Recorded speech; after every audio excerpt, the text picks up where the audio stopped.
split started. Like any other royal mourning, the kind that hides centuries of tradition behind polished smiles and practiced bows, London wore its usual fog like a tired coat, and inside Buckingham Palace, the rhythms of monarchy moved on chiming clocks, rustling papers, the faint clack of polished shoes on marble.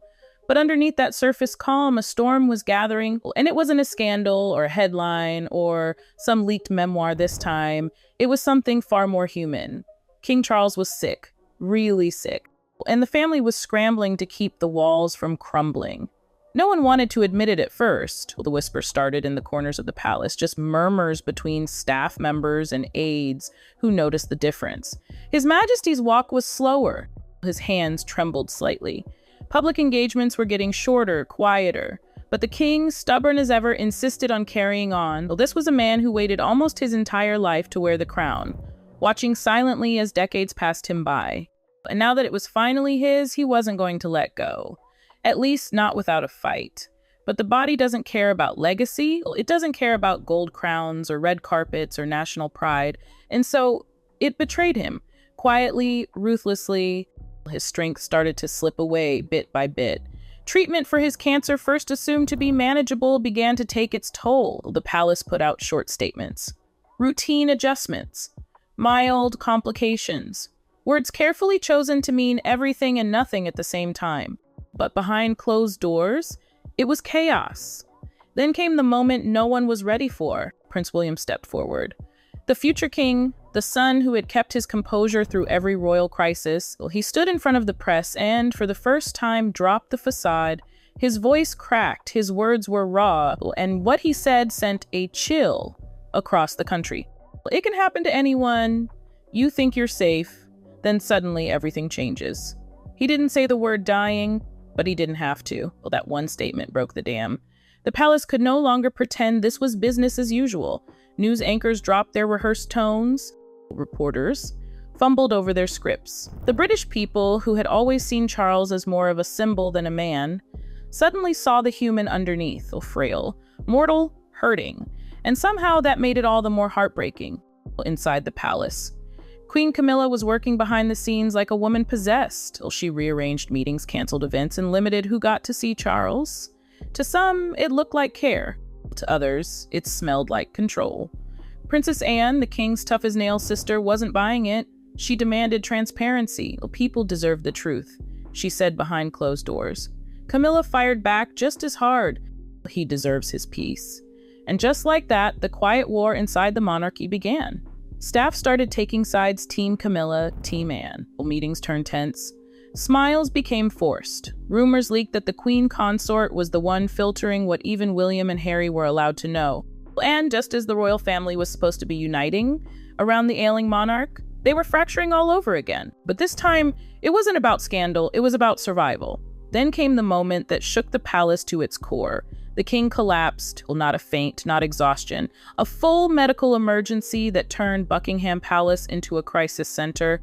Courtiers running, doors slamming, cars pulling in at breakneck speed. And just like that, all the centuries of poise and dignity gave way to pure, unfiltered fear. The kind that doesn't care if you wear a crown or carry a title, the kind that makes even the strongest hands shake. By midday, the official statement dropped. Cold, bare. His Majesty is under medical supervision. That was it. No pictures, no smiling doctors. No assurances, just one sentence and then silence. The kind of silence that gets heavier with every passing hour. But the story doesn't end there. In fact, it's only just beginning. Because that same night, another key figure boarded a plane, one who had once turned his back on the crown, one who never expected to return under these circumstances. Prince Harry was coming home, and the past was about to come crashing into the present. The flight from California to London was long, but Prince Harry didn't sleep. He didn't scroll, didn't watch a movie, didn't even speak to the crew. He just sat there in silence, staring at the window, running through every conversation he never had with his father, every apology that had stayed stuck in his throat. The years had been messy interviews, headlines, accusations, but none of that mattered now. This wasn't about Netflix or books or fame. This was about family. This was about a man who raised him lying in a hospital bed, possibly for the last time. When Harry landed, there were no red carpets or royal greetings. Just a blacked-out car and a driver who nodded quietly. It was early morning, and the streets were still empty as they sped through London. Reporters had already caught wind of his arrival, but for now there was a hush in the air, like the city itself knew this wasn't the time for spectacle. Inside Buckingham Palace, the air was thick with tension. Prince William stood near the window, arms crossed, watching the fog roll in. He hadn't seen Harry in person since the funeral. Not properly, at least. No heart-to-hearts, no healing, just silence. And now here he was, walking through the palace gates again. Not as a prince returning to duty, but as a son returning to a father he might lose. Their eyes met in the hallway. No words, no embrace, just a nod, stiff and quiet. Years of tension couldn't dissolve in a moment, not even one like this. But then the door to the hospital wing opened, and everything else faded away. Inside that room, there were no cameras, no protocols, no scripts, just the soft beeping of machines and the steady, shallow breaths of King Charles III. He looked smaller than either of them remembered. His face was pale, his body thinner, but his eyes, when they opened, still held the weight of a king. A tired, gentle smile crept across his lips as he looked at his sons. "My boys," he said. His voice was barely a whisper, but it landed like thunder in the room. The moment cracked something open. William stepped forward first, his expression faltering. Harry followed, unsure if he should speak or just stay present. But Charles, even in weakness, knew what they both needed.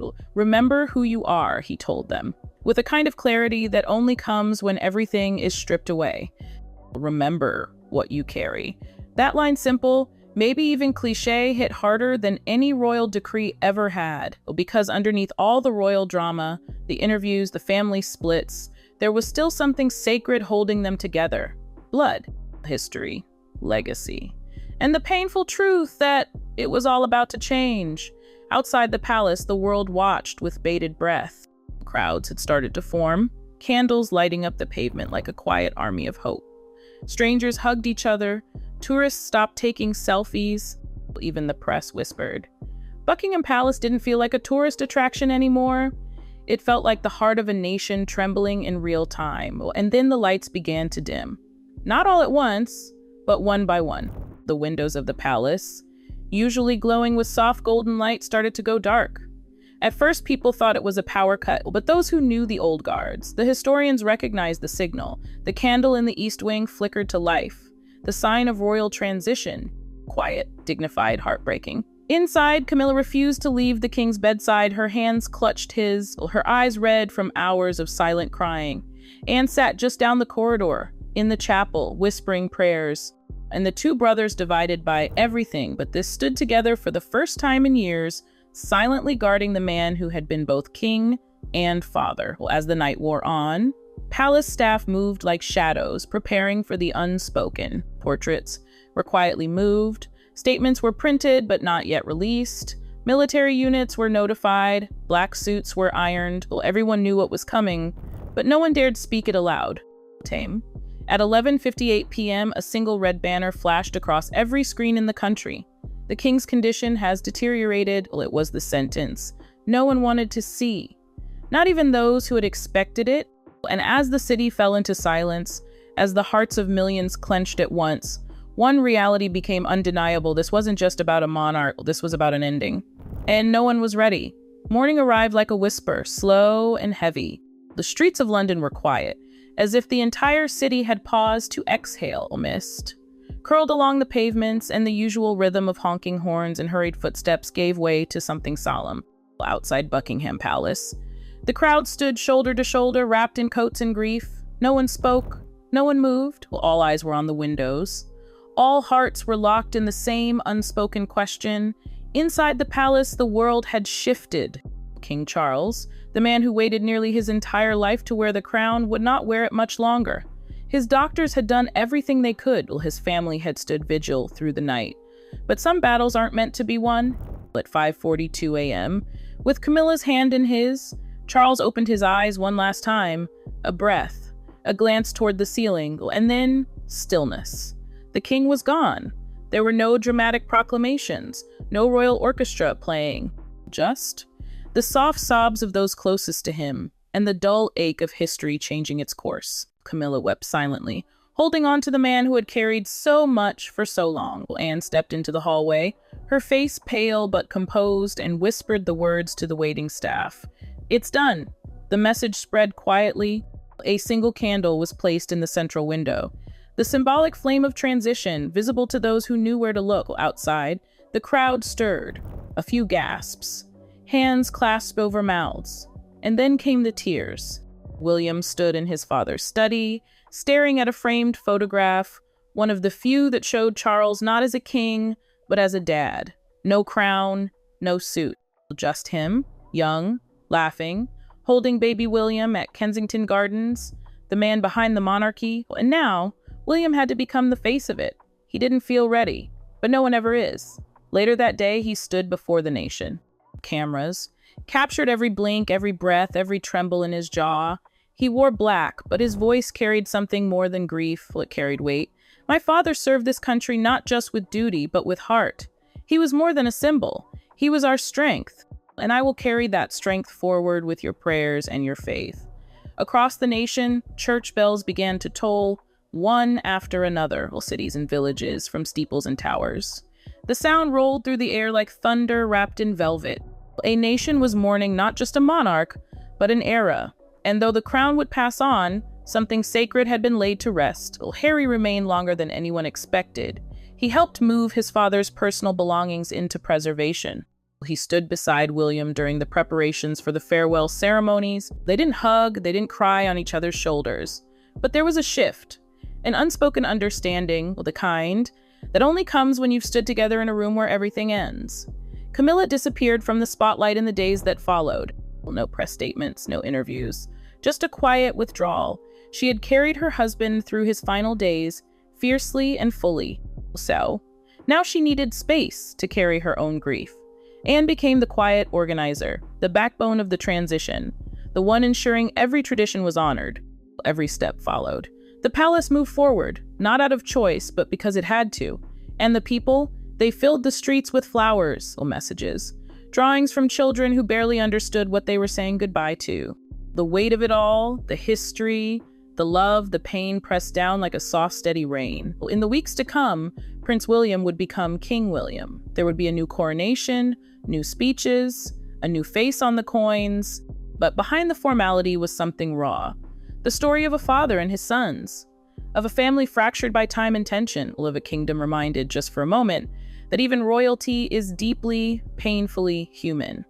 The candle stayed lit for 3 days, and when it was finally extinguished, the flame it represented lived on in memory, in duty, and in every quiet corner of the crown that now sat heavier than ever.